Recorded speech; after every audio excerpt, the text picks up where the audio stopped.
Shalom Aleichem mes chers amis, j'espère que vous allez bien, Shavua Tov ou Mazal Tov. Alors, le cours, encore une fois, un cours magistral du Rav, du regretté Rav, grand rabbin d'Angleterre, Rabbi Yonatan Zaks, Zichrono Livracha, Zecher Tzadik le Kadosh Livracha, qui nous a quittés à la fleur de l'âge et qui avait encore beaucoup à nous apporter. Vous savez que pour moi, je le considère quand même des plus grands penseurs de ces 20 dernières années. Et encore dans ce cours-là, il va nous donner les raisons pour lesquelles le Ham Israël, le peuple d'Israël a survécu et le peuple d'Israël a fait mentir l'histoire. Alors sans plus tarder, on va attaquer le cours Be'ezrat Hashem. C'est un cours de pensée, donc c'est pour mes amis penseurs, philosophes, qui aiment la pensée juive, et pour tout le monde en réalité. Vous savez que Joseph avait été kidnappé par ses frères, jeté dans un puits, ensuite sorti de ce puits, ensuite vendu, et on sait où il atterrit en Égypte. La scène qui nous occupe maintenant concerne le moment où les frères ont monté un stratagème pour faire croire à leur père que Joseph avait été dévoré par une bête féroce. Alors, ils ont pris donc la fameuse tunique que Yaakov avait offert à Joseph, pour certains hachamim qui est à l'origine de de toute cette haine en réalité. Ils ont pris cette tunique, ils ont égorgé donc un agneau, ils ont trempé la tunique dans le sang de l'agneau, puisque le sang de l'agneau, nous disent les sages, ressemble beaucoup au sang humain, et ils ont présenté cette tunique à leur père. Et dans ces termes, il y a marqué Hakerna, ils ont demandé à leur papa, reconnais-tu cette tunique, est-elle la tunique que tu as offert à ton fils ou pas? Yaakov, bien sûr, reconnaît la tunique et il dit Ketonet béni, oui, c'est bien la tunique de mon fils. Et il ajoute Hayara Khalatru Tarov Toraf Yosef, une bête, effectivement, d'après ce que je vois, l'a déchiqueté. Mon fils Joseph est donc mort. Et le texte continue. Dans ces termes, Vaikra Yaakov Simlotav, donc il a déchiré en signe de deuil donc sa tunique, Yaakov, ce qu'il portait, Vait Abel Albeno Yamim Rabim, et il était en deuil, il a décidé de s'endeuiller pour son fils de longs jours, Vayakumu Kolbana Vecholvotav Lenahamo, et bien sûr ses enfants ont essayé de le consoler, et voilà ce qui est très important, il a refusé la consolation et il dit Yaakov en ces termes, qui ered el beni evel sheola, c'est-à-dire que je ne me consolerai jamais et je descendrai endeuillé dans ma tombe. C'est-à-dire que Yaakov ici en ces termes annonce qu'il a décidé d'être en deuil toute sa vie. Et ça, c'est quelque chose qu'on n'arrive pas à comprendre. Pourquoi? Le Rav Zaks nous ramène la halakha concernant le aleno velo alechem, le deuil. Les hachamim ont fixé cela à 7 jours pour la première semaine, 30 jours pour le mois et 1 an maximum pour l'année et pas plus. Pas plus. Le juif n'a pas le droit d'être en deuil plus d'1 an au niveau de la halakha. Et tous ceux qui dépassent ce temps qu'ont institué nos sages, Akadosh Baruch Hu va leur répondre, comment pensez-vous, vous, que vous êtes plus miséricordieux que moi, pour décider de vous endeuiller beaucoup plus que ce que j'ai permis? C'est-à-dire que, en réalité, nous, avec notre vision réduite, puisque on est prisonnier du temps, on voit les choses à notre niveau et on ne comprend pas pourquoi Kadosh Baruch Hu nous a enlevé notre être, l'oralenu, un être cher. Et donc pour cela, on décide nous-mêmes d'aller plus que le temps qui est donné, pleurer 1 an, 2 ans, 3 ans, 4 ans. Kadosh Baruch Hu nous répond, il nous dit, vous ne connaissez pas la raison pour laquelle j'ai pris votre bien-aimé. Seul moi la connais. Donc comment vous pouvez penser doser vous-même le temps de pleurs puisque vous n'en connaissez pas la raison? Mais alors donc on n'arrive pas à comprendre qu'il y a Yaakov, Behira Avot, qui connaissait la halakha sur le bout des doigts. décide, lui, d'être en deuil toute sa vie, pas 2 ans, pas 3 ans, toute sa vie. Et le Midrash nous ramène au nom de Rashi une explication qui va nous éclairer, où il est marqué « En mekablin tanhumim alahai ». C'est-à-dire que quand on veut présenter des condoléances à quelqu'un et que cette personne n'est pas persuadée que son proche est décédé, soit qu'il a été enlevé, soit qu'il a disparu, même si toutes les chances laissent à penser qu'il est décédé, malgré tout, ils disent ici les Hachamim que de façon instinctive, on n'accepte pas la consolation.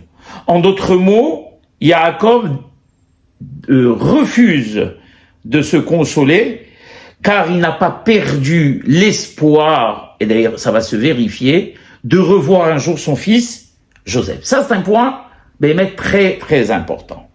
Et d'ailleurs, ici le Rav Zaks qui est toujours fidèle à l'actualité et encore plus aujourd'hui, même si son cours avait été écrit il y a plusieurs années, on n'avait pas passé l'histoire malheureuse des otages, qui pour la plupart des parents, les malheureux, ne savent pas si le fils est décédé ou la fille sont décédés ou sont vivants. Alors, même si l'armée vient leur annoncer qu'il y a de grandes chances pour qu'ils soient morts, est-ce qu'ils vont accepter de se consoler? Et il ramène ici, à l'époque aussi, pendant les guerres, il y avait beaucoup de soldats qui étaient faits prisonniers. Et on sait que être fait prisonnier par les Syriens ou les Égyptiens à l'époque, c'était synonyme de mort. Et donc, il était quasiment sûr que leurs enfants étaient morts. Malgré tout, il dit ici, il le ramène, le Rav Zaks, ces parents, les malheureux comme les parents aujourd'hui qui ont leurs enfants à Gaza, en otage, même si on leur a annoncé, l'aumônier de l'armée leur a annoncé que leurs enfants étaient probablement morts, n'arrivent pas à passer le processus normal du deuil.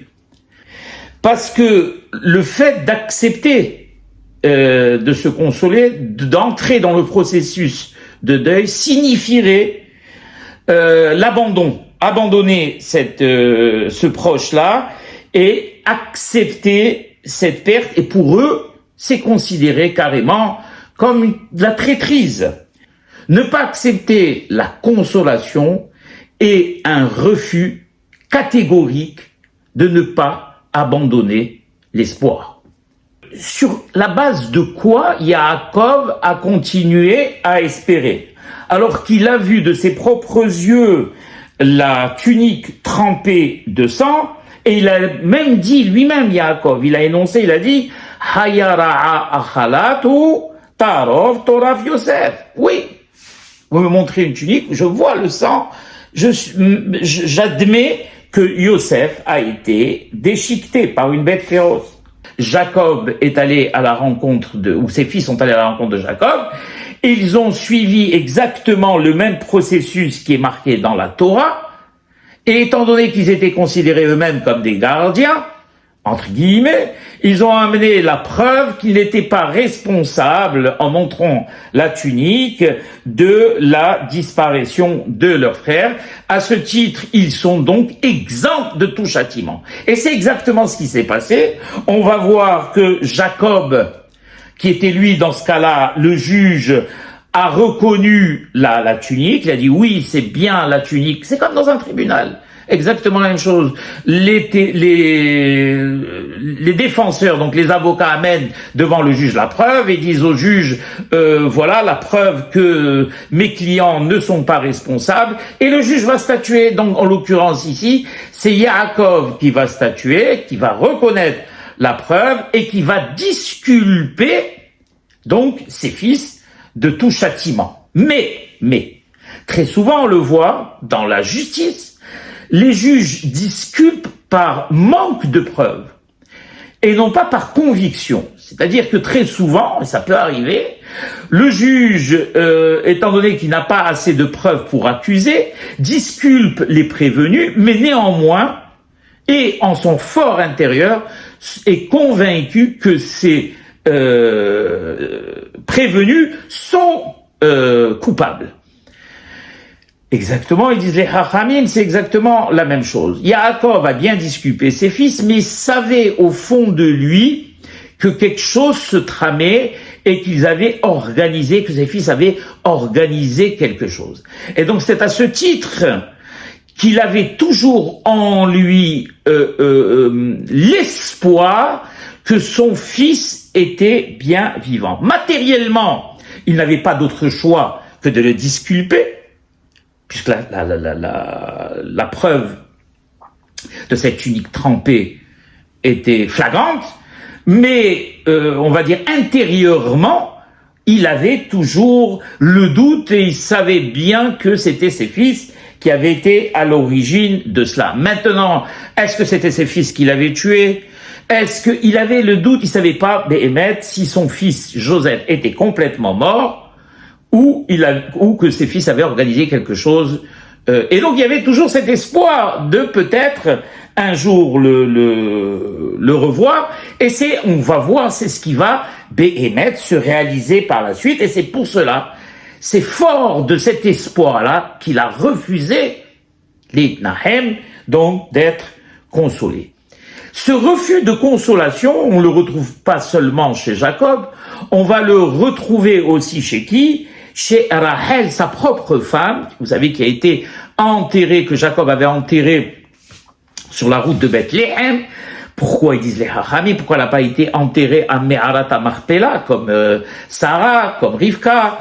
Eh bien, tout simplement parce que nous disent les Chachamim que Jacob savait par la prophétie que le peuple juif, malheureusement, plusieurs centaines d'années plus tard, allait passer par ce passage, cette route-là, pour se rendre malheureusement en Babylonie lors de l'exil de Nabuchodonosor. Et donc, Rachel se trouvant justement à la croisée de ces chemins-là, quand elle verra ses propres fils, eh bien, elle priera pour qu'ils reviennent de leur captivité. Alors, qu'est-ce qui a marqué dans le texte que le prophète Jérémie énonce? Kohamar Hashem, ainsi dit Akadosh Baruch Hu, Kor berama nishma, la voix dans la plaine s'entend, Nehi Behir Tamrurim, une pleure de souffrance et d'amertume, Rachel Mevaka, Al-Benea, Rachel se lamente pour ses enfants, Ma'ana Leinahem. Elle a, elle a refusé d'accepter la consolation, car ses enfants ne sont plus, on les voit, ils partent, les pauvres en Babylonie, peut-être ne reviendront-ils pas. Eh bien, Rachel, non, elle avait cet espoir secret et elle était convaincue que ses enfants reviendraient. C'est pour cela qu'elle n'a pas accepté la consolation. Et après, il dit le prophète Irmia, Ko amar Hashem, mi rikoler mi bechi ve'enaich mi dim'a. Il dit à Rachel, qui va la Kadosh Baruch Hu, ne pleure plus, arrête de te lamenter et enlève les larmes de tes yeux. Ki yesh sachalif ou la terre, car par le fait que tu n'aies pas accepté d'être consolé, donc que tu es au fond de toi, comme Yaakov, l'espoir de revoir tes enfants, Veshavu, mais je te promets, lui dit Akadosh Baruch Hu, que tes enfants reviendront de terre ennemie, Veyesh tikva le'achariter, et il y aura un espoir pour ta suite, pour la suite, Ne'um Hashem, moi Dieu, je le dis, parole de Dieu, Veshavu banim ligvulam. Et les enfants reviendront à leurs frontières, donc en Eretz Israël, et c'est ce qui, 70 ans après, c'est Baruch Hashem, passé, même si après, encore une fois, 400 ans après, à peu près, on a eu encore une fois la destruction en l'an 70, si je me trompe pas, par Titus, du second temple, et encore une fois, malheureusement, l'exil du peuple juif, cette fois-ci, dans tous les coins du monde, pas seulement à Babel, mais partout. Malheureusement, et c'est pour ça qu'on se trouve tous un peu éparpillés partout. Mais à l'époque déjà de Rachel, et ce qui était valable pour le premier temple, et aussi valable pour le second temple, quand le prophète l'énonce, il ne le dit pas seulement pour le premier temple, mais c'est valable pour le second temple.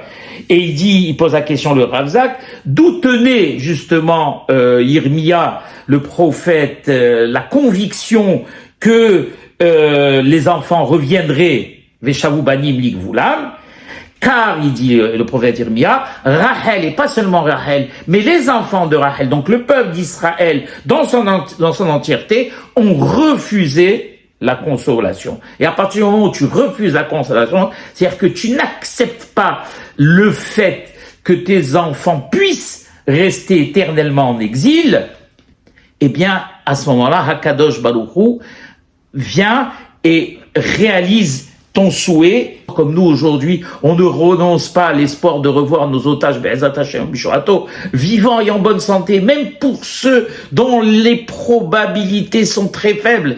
Les parents, malgré tout, les malheureux, mettent tout leur espoir dans ça, de les revoir vivants. Et tant qu'ils n'ont pas le corps inerte devant eux, eh bien, ils ne se feront pas cette situation qui, pour eux, est considérée comme un véritable abandon de leurs propres enfants. Alors, allez, non, une véritable traîtrise, comme Rachel ne voulait pas abandonner ses enfants. Et on retrouve cela justement dans le magnifique psaume de Tehilim, où il y a marqué Al Neharot Babel Gam Yashavnu Sham Yashavnu Gam Bachinu B'Zichron Tzion, sur les, parce que malheureusement quand ils ont quitté Yerushalayim, ils sont passés pour aller à Babel, donc ils ont traversé le fleuve, je crois que c'est l'Euphrate si je me trompe pas, pour rentrer en Babylonie, et donc Irmia les a rencontrés sur place. Et il a vu le peuple en train de pleurer, et Irmia a été, on va dire, très très abattu, il était déchiré de peine, et il avait dit au Ham Israël, si seulement vous aviez pleuré à l'époque où je venais vous dire que vous étiez en danger, que vous m'aviez pas écouté, si vous aviez pleuré ne serait-ce qu'un dixième de ce que vous pleurez aujourd'hui, il n'y aurait jamais eu d'exil. Et il dit dans Irmia, il dit Al-Naot Babel, sur les rives du fleuve de Babel, Sham Yashavnu Gambachinu B'Zichron Tzion, on a pleuré en se rappelant de Sion, comment on pourrait chanter les psaumes comme à l'époque du Beth Amikdash sur une terre étrangère. Et là, cette fameuse phrase que l'on prononce à tous les mariages, où à chaque fois qu'il y a une grande joie, où on casse le verre, Im eshkacher Yerushalem tishakar yemini, si je t'oublie, Jérusalem, que ma main soit paralysée, ma main droite soit paralysée, titbak leshoni le'iki, etc. Imlo eskerechi al rosh simhati, car il dit Rabban Gamliel, le Tana, il dit que depuis que le temple a été détruit, il n'a jamais rempli sa bouche de rire. C'est-à-dire qu'il n'a jamais ri à pleines dents. On voit le Ham Israël qui était enchaîné par les soldats babyloniens, qui se rendaient à Babel avec aucune visibilité, malgré tout, ont refusé d'accepter la situation et ont fondé l'espoir profond de revenir en terre d'Israël. Et c'est ce qui s'est passé 70 ans après.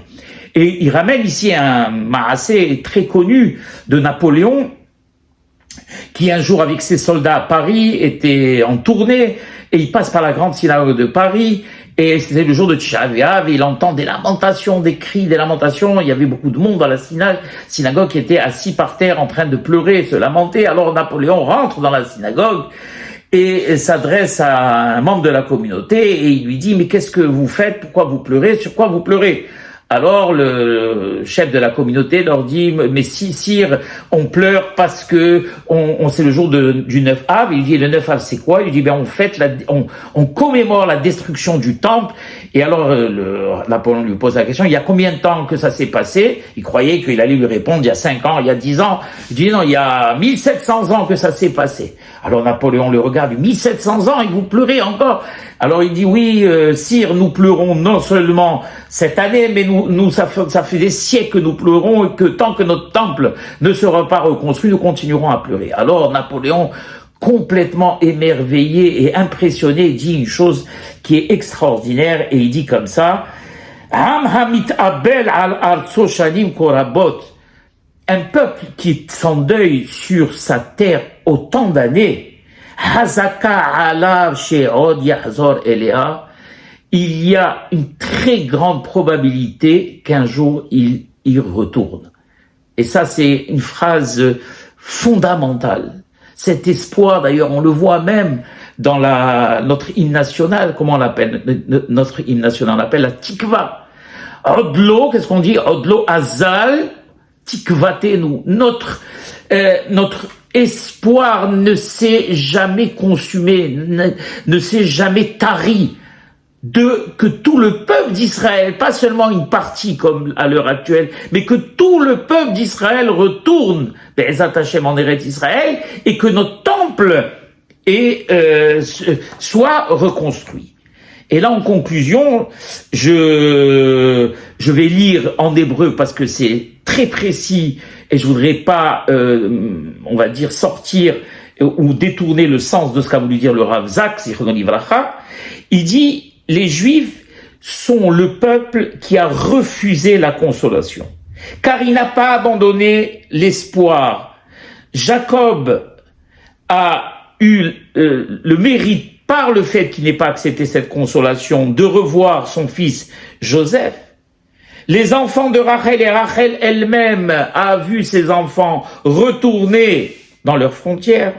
Le peuple d'Israël est revenu à Tzion, comme je l'ai dit, après la destruction du premier temple, aussi après la destruction du second temple, puisqu'à l'heure actuelle, Baruch Hashem, on a quand même 7 millions de Juifs qui vivent en Eretz Israël. Tout, et il dit quelque chose d'important, où il va montrer que le peuple d'Israël, il va toujours contre l'histoire. Il fait toujours mentir l'histoire, le peuple d'Israël. Tous les signes, il dit pourtant avant-coureurs, ont montré le contraire. Et même dans le texte, on voit, ces signes, c'est quoi? C'est cette tunique trempée de sang. C'est cet exil interminable. C'est à l'époque, après les destructions, la désertification et la désertion même de la terre d'Israël, où il n'y avait plus personne, il n'y avait plus de Juifs, c'était habité soit par les Arabes, soit par les Turcs, soit par les croisés. Il y avait plus de Juifs qui habitaient, donc c'était complètement désertique. Il n'y avait pas ce qu'il y a eu quand le Ham Israël s'est installé après 48, où on a vu fleurir partout des paradis. Il dit comme ça, la sentence de l'histoire, quand on l'avait vu à l'époque, quand on le voit même malheureusement encore à l'heure actuelle avec toutes les statistiques qui font mentir l'éternité du Ham Israël. Car statistiquement, matériellement, combien de chances avions-nous d'échapper à la Shoah, où on a eu, il faut pas oublier, 6 millions de nos frères et sœurs qui sont morts, c'est-à-dire presque la moitié des Juifs du monde entier, et quasiment presque tous les Juifs d'Europe. L'histoire encore nous prouvait complètement le contraire, les statistiques nous prouvaient le contraire. Depuis la sortie des Juifs d'Égypte, à l'heure actuelle, on a eu des millions de morts. Le peuple juif est le peuple qui a été le plus pourchassé de tous les autres peuples. Et pourtant, il est encore là malgré l'éclatante, entre guillemets, réalité. Le peuple d'Israël n'a jamais accepté justement cette réalité. Le peuple d'Israël n'a jamais accepté ces données qu'on voyait. Le peuple d'Israël n'a jamais accepté ces statistiques. Il n'a pas accepté l'épreuve, LES, preuve qu'on lui a amenée. Matériellement, vous n'avez aucune chance de gagner, de survivre au 7 octobre. Matériellement, vous n'avez aucune chance de survivre au pogrom en Pologne. Matériellement, vous n'avez aucune chance de survivre à l'exil d'Espagne. Vous allez disperser partout, vous allez vous dissoudre. Les peuples vont vous phagocyter, les cultures vont vous phagocyter. Vous n'allez plus respecter votre religion. C'est ce qui est arrivé à toutes les autres civilisations. Quand elles ont été absorbées par les autres peuples, elles ont disparu. Et nous, Rabotai, ça fait 2400, 2500 ans que nous faisons la même prière. Et rien n'a changé, pas un terme. Ça fait 2500 ans que Anshe Knesset Agdola ont institué des rites que nous suivons, bien qu'ils soient peut-être différents entre les Ashkénazes et les Séfarades. Malgré tout, ce sont restés les mêmes fêtes. La fête de Pessah, la fête de Hanouk, la fête de Shavuot, Sukkot, Hanouka, rien n'a changé. Et le peuple juif, là où il s'est trouvé, il a continué, au risque et au péril de sa vie, et très souvent tué pour cela. comme on va le voir pour la fête de Hanouka, à continuer contre vents et marées, contre toutes les menaces, à ne pas accepter cette réalité, pseudo-réalité que les nations ont voulu lui imposer. Et il dit comme ça, pourquoi? Car contre tout ce qu'on lui présentait au peuple juif, il y avait quelque chose dont il ne se départissait pas, et qui a été, on va dire, le moteur de tout.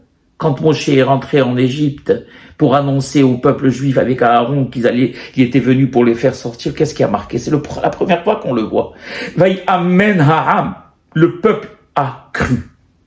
Malgré l'horreur dans laquelle il vivait, malgré on va dire le peu de chance que deux hommes puissent faire sortir un peuple contre la nation la plus puissante de l'époque, malgré tout, le peuple a cru.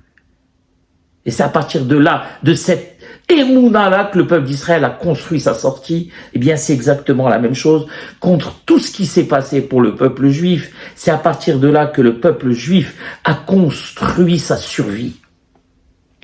Et il dit, le bitahon, donc la confiance en Akadosh Baruch Hu, et l'espoir, cet espoir dur comme fer à la bataille, qui a été plus forte que la réalité, nous dit le Rav Zak, plus forte que la réalité de l'histoire. Et il dit comme ça, en conclusion, je n'exagère pas, il dit le Rav Zak, si je dis que le peuple juif a survécu que grâce à la tikva, grâce à l'espoir. Cette tikva, cet espoir qui est né dans un seul pasouk, simple pasouk, ou peut-être, il dit le Rav Zak, pas si simple que ça dans l'histoire de Yaakov, où il a marqué Humi en lehinahem, et Yaakov, Jacob, refusa de se consoler. Et nous, il dit, même si notre monde est encore plein de cicatrices, de toute cette violence, cette peine et ce mal, on doit faire comme lui. Voilà, mes chers amis. Hag Hanouka Sameach lekulchem, que ce cours-là est donné pour la refoua shelema d'un être qui m'est très cher et qui s'appelle Yafa Badina. Shakadosh Baruch Hu yishlach la refoua shelema mehera be'ezat Hashem veshitkaber al mahalata veshitizke le'arichut yamim hi uba'ala ve'yeladeha ve'nechadea ve'kol asher la. Amen ve'amen.